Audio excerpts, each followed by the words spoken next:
There's a few guys we're not talking about enough that are going to be very important for Auburn's success in 2025. In the world full of podcasts, he's the undisputed heavyweight champion of hot takes, an Auburn sports homer, master of the boog, and message board legend. Get your buttons buttoned and your hats flattened because the Top Button Podcast is about to kick off. And you don't want to miss your courtside seat. Now, here's your host, Charlie 5. Yes, sir. We're back. It's another episode of the Top Button Podcast. I'm your host, Kyle Rush, a.k.a. Charlie 5, and we are ready to get after it. Happy, I guess, whatever day it is. I'm losing my day. Thursday. Happy Thursday. The weekend is coming close, man. These holiday weekends and everything. And my schedule was weird last week. I'm totally losing track of time. But regardless, we're going to have some fun today. There's some guys on the roster that I don't think are getting enough talk, and I'm putting the target on my back. I'm blaming myself here because yesterday I talked about the whole offensive line, and I barely even mentioned this one in particular guy. We're going to talk about the offensive line. We're going to talk about defensive line, and we're going to talk about a defensive back. It's going to be a lot of fun, and we're going to jump into all that in just a second. But before we do that, we got to give a quick shout out to mybookie.ag. Use coupon code BARN, B-A-R-N, for a 50% deposit bonus up to $1,000. Give them $100. They're going to give you 50 back free to play with. Hit that sportsbook, bet any way you can imagine, any line you can imagine. Easy deposits, easy withdrawals. It's mybookie.ag. I didn't know whether to call this unsung heroes or what do we label this? But basically, we've talked about, and I'm sure I've glossed over these names at one point in time over the last several months when I'm talking about the roster and all that stuff. But I feel like there's a couple of guys in particular, 3 guys in particular, that when you're talking about the success of that person's position group, sometimes I feel like they get left out. And I'm calling myself out here. And it started the other day when we talked about offensive line. We did a whole show talking about offensive line. And I honestly think one of the more important, one of the more impactful players that Auburn needs to be successful this year, I barely even mentioned, and that's Jeremiah Wright. It's easy to see why Xavier Chaplin gets all the conversation. It's easy to see why Connor Lew gets all the conversation. It's easy to see why Dylan Wade gets all the conversation. It's even easy to understand that right tackle battle between Mason Murphy and Too Tall Miller. All that happens, and then everyone completely forgets to talk about Jeremiah Wright, who's really been one of the more consistent guys. I know he's battled through some stuff that we'll talk about in just a second. But typically, over the last couple of years, when you're talking about offensive line, one thing you pretty much don't worry about is what happens at the right guard position. Because Jeremiah Wright's been there for a while, and he's had it locked down, and he's been someone, for the most part, when he's healthy, that you can depend on heavily. Every time we talk about an addition, every time we talk about the potential of this offensive line, again, we completely gloss over Jeremiah Wright because we just depend on him to be there. We depend on him to be good, and that he has. There's been times where he's been one of the better offensive linemen on the field. There is some times also when he's been battling through some things. I don't think people realize he has been basically injured ever since he's been here. He's battled through shoulder stuff the last several years. You haven't really heard a ton about it. You may see him come off the field, holding his shoulder down a little bit, and you're thinking, maybe you think he's coming out of the game. Maybe you think this, maybe you think that, and then he just typically goes back out there and does it all again. Hey, I tell you what, your shoulders are pretty important on the offensive line. When it comes to pushing people around or catching people, catching blocks when you're pass blocking, your shoulders are pretty important, and they pretty much get hit on every single dadgum play the ball is snapped. So he's been through some stuff, man. He's been through some stuff at Auburn too. Signed with Gus for the first 3 years. I mean, they couldn't figure out where they wanted to put him. All they knew is they had a dude that loved to hit people. Do we put him on the defensive line? Do we put him on the offensive line? Do we put him at tackle? Do we put him at guard? Back and forth till he finally settled in on the offensive line at the guard position. And he's been somebody that I feel like Auburn's been able to depend on no matter what to start getting downhill and pushing people around. And if Auburn wants this offensive line to sort of reach its potential, that, all the accolades that they're getting preseason, we talked about on the show the other day, a top 7 in the country from a Pro Football Focus rating perspective of returning offensive lines.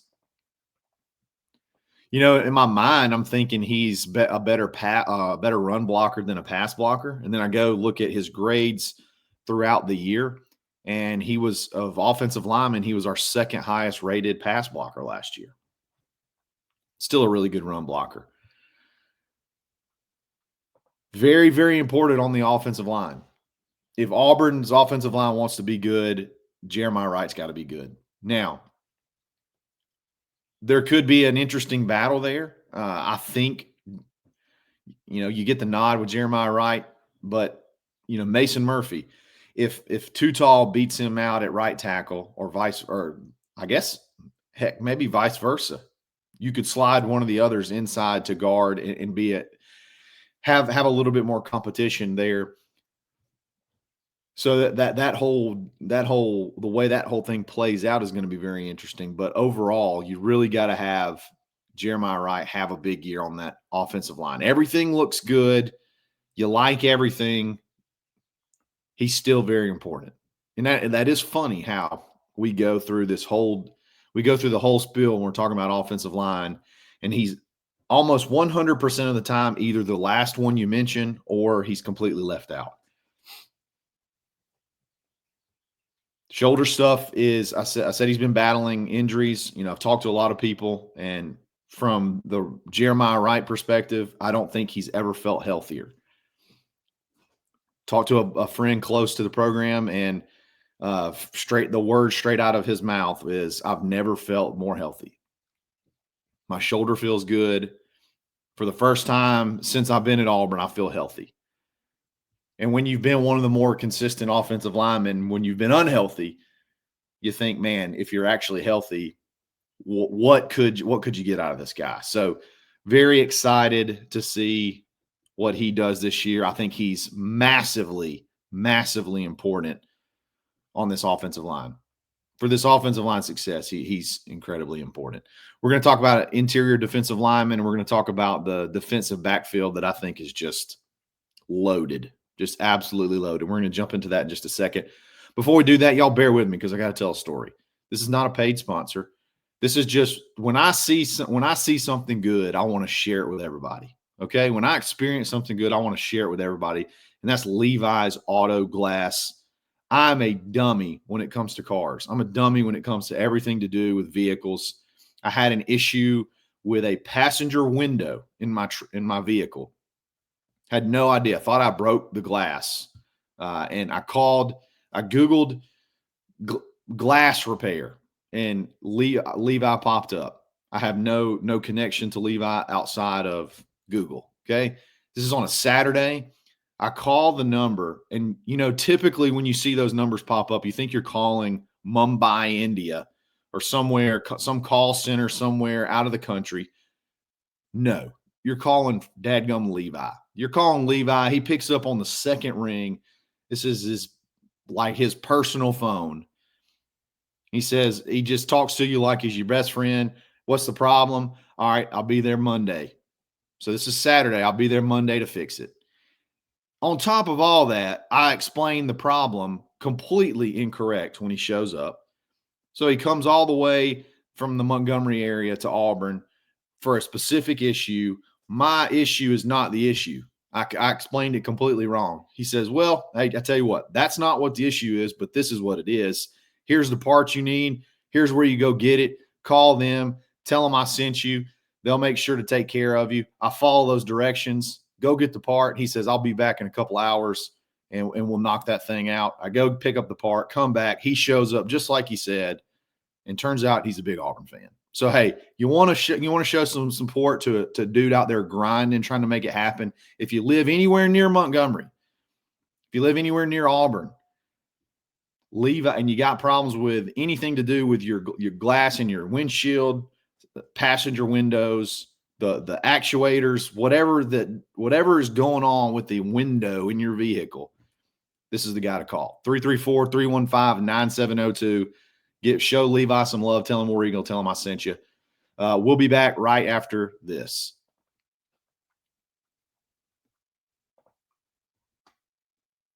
That was an extended ad read, but you know what? Levi deserves it. He's a boss. So show him some love.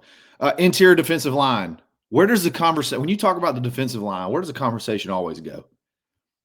Keldrick Falk, Kieron Crawford, Amaris Williams. Rarely do you ever talk about the interior. And I think it's because there's maybe a little bit of uncertainty there, a little bit of not 100% sure who's going to play, what direction they're going to go. Rarely ever talk about the interior defensive lineman. The interior defensive line at all, and then you rarely talk about a specific interior defensive lineman. I'll tell you what, Malik Blockton is going to be big for the Auburn Tigers this year.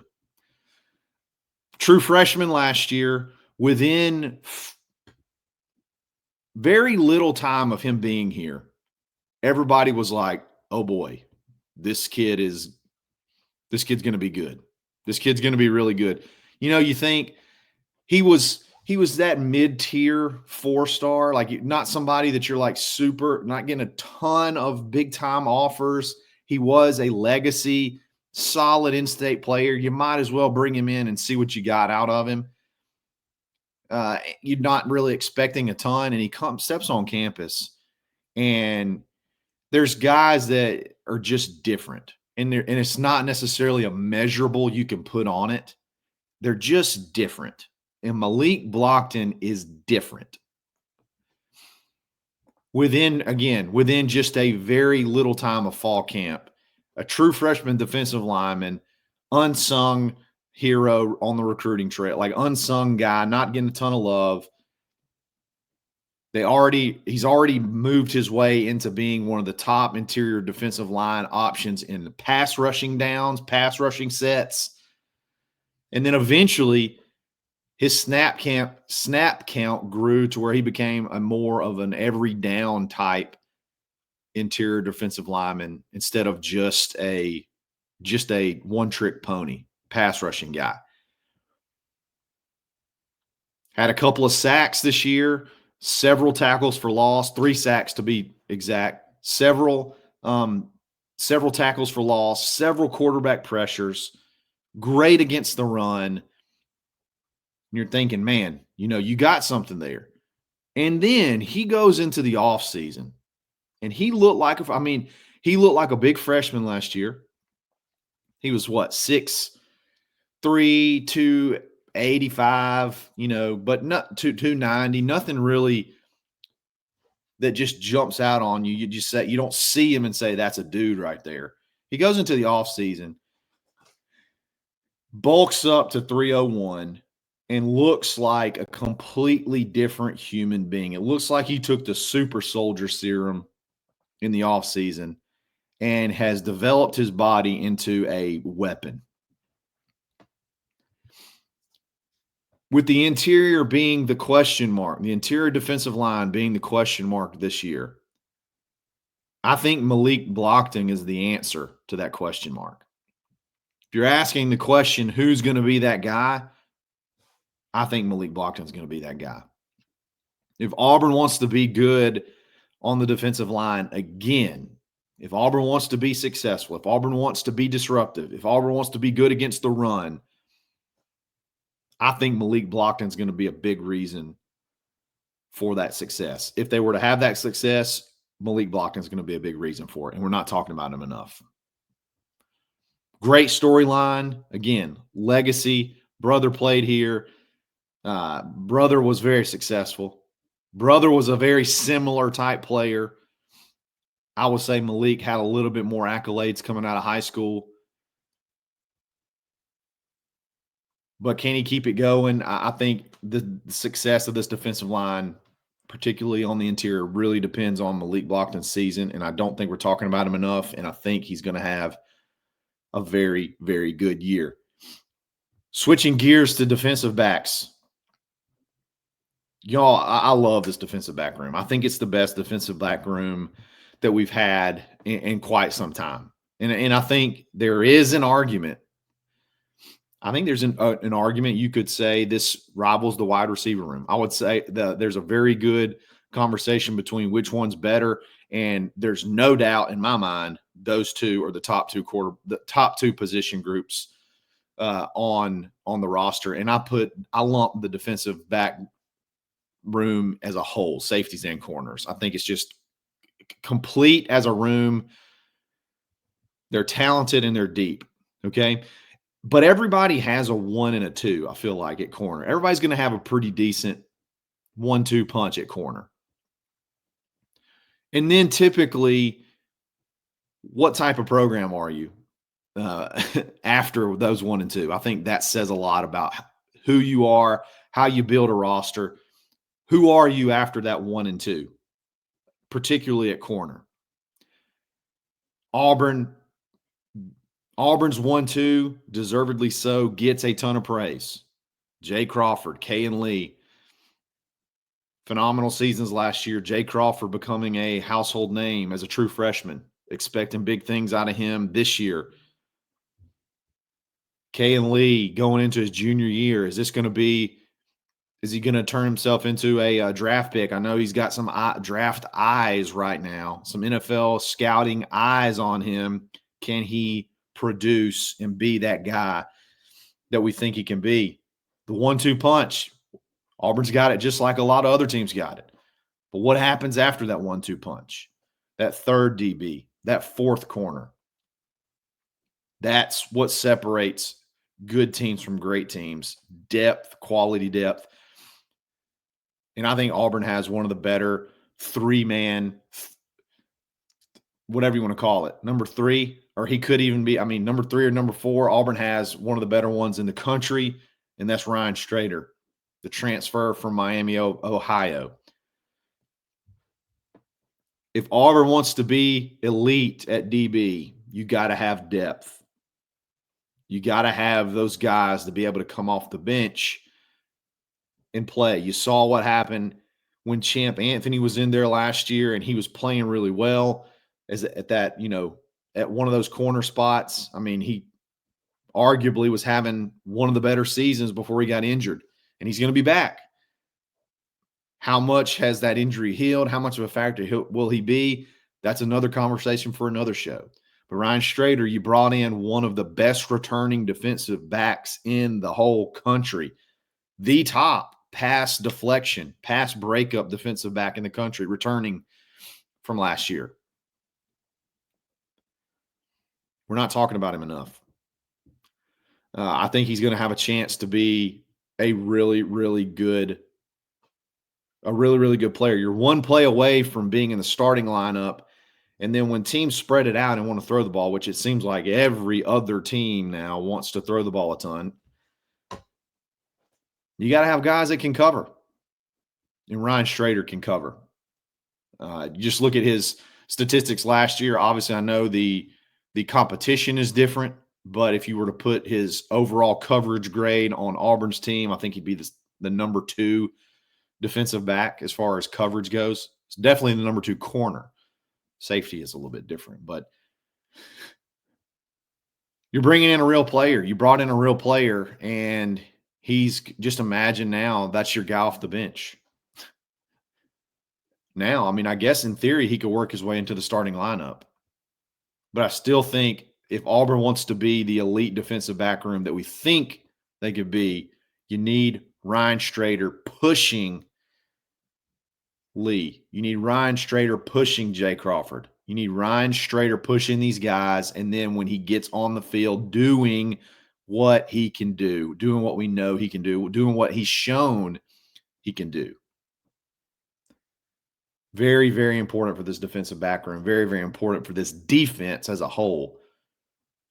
And we're not talking about him enough. Raion Strader, I think if everything holds and everything looks good, I think he's going to have a big year. So who are some guys that aren't being talked about enough that you want to mention? Who are some guys that we don't talk about enough that are pivotal for Auburn's success this year on offense or defense? Doesn't matter. Who are we not talking about enough? I'd love to get your thoughts in the comments. Guys, I really appreciate it. Don't forget to check out mybookie.ag and take advantage of that coupon code, that 50% deposit bonus. And we'll be back again soon. If you like the video, like it. If you like the channel, subscribe. Follow me on Twitter, _Charlie_5. We'll talk again tomorrow. It's another episode of the Top Button Podcast. Special guest for Friendship Friday. Stay tuned and stay buttoned. Thanks for listening, and drive home safely.